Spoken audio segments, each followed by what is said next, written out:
തിരൂരിൽ IHT തന്നെ hit. നൂതന സ്കിൽ പരിശീലന രംഗത്ത് നിരവധി അവാർഡുകൾ കരസ്ഥമാക്കിയ തിരൂർ IHT 25ാം വർഷത്തിലും ജൈത്രയാത്ര തുടരുന്നു. ഗവൺമെന്റ് PSC അംഗീകരിച്ച വിവിധ കോഴ്സുകൾ, അന്താരാഷ്ട്ര നിലവാരമുള്ള സർട്ടിഫിക്കറ്റുകൾ, നോർക്ക അറ്റസ്റ്റേഷൻ, AI ടൂൾസ് ഉൾപ്പെടുത്തിയ കരിക്കുലം, പ്ലേസ്മെന്റ് അസിസ്റ്റന്റ് സൗകര്യം. IHT college, Payyanangadi, Tirur.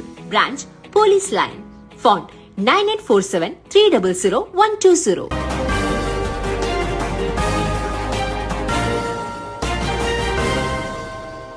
നമസ്കാരം, പ്രഹേളിക ന്യൂസിലേക്ക് സ്വാഗതം. വൃദ്ധസദനത്തിന്റെ മറവിൽ ലക്ഷങ്ങൾ തട്ടിയ യുവാവ് പിടിയിൽ. വൃദ്ധസദനത്തിന്റെ മറവിൽ ലക്ഷങ്ങൾ തട്ടിയെടുത്ത് വിദേശത്തേക്ക് കടന്ന പ്രതിയെ ബാംഗ്ലൂർ വിമാനത്താവളത്തിൽ നിന്നും പിടികൂടി. മണ്ണപ്പുറം വെൺമറ്റം മേടക്കൽ ജീവൻ തോമസ് ആണ് ശനിയാഴ്ച പിടിയിലായത്. 40 വയസ്സാണ്. ഇയാൾക്കായി നേരത്തെ പോലീസ് ലുക്കൌട്ട് നോട്ടീസ് ഇറക്കിയിരുന്നു. വാർദ്ധക്യകാല ജീവിതം മെച്ചപ്പെട്ട രീതിയിലാക്കാമെന്ന വാഗ്ദാനം നൽകി വൻതുക മുൻകൂറായി വാങ്ങിയായിരുന്നു ജീവൻ തോമസിന്റെ ഇടപാട്. ഇത്തരത്തിൽ 10ഉം 15ഉം ലക്ഷം വീതമാണ് പലരും എൽഡർ ഗാർഡൻ എന്ന സ്വകാര്യ വൃദ്ധസദനത്തിനായി നൽകിയത്. തൊടുപുഴയിലെത്തിയപ്പോഴാണ് പലരും വഞ്ചിക്കപ്പെട്ട കാര്യം അറിയുന്നത്. മതിയായ സൗകര്യമില്ലാത്ത പഴകിയ കെട്ടിടത്തിൽ പരിചരണത്തിന് പോലും ആളില്ലാതെ അവസ്ഥയിലായിരുന്നു. പലപ്പോഴും ഭക്ഷണം പോലും ഇല്ലാത്ത സ്ഥിതിയും.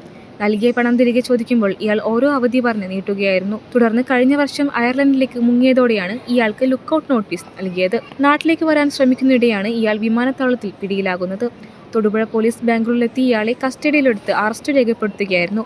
വിശ്വാസവഞ്ചന, തട്ടിപ്പ് തുടങ്ങിയ വകുപ്പുകൾ ചുമത്തിയാണ് പ്രതിയുടെ arrest. News desk, Prahelika news. ഏവർക്കും ഞങ്ങളുടെ വലിയ പെരുന്നാൾ ആശംസകൾ.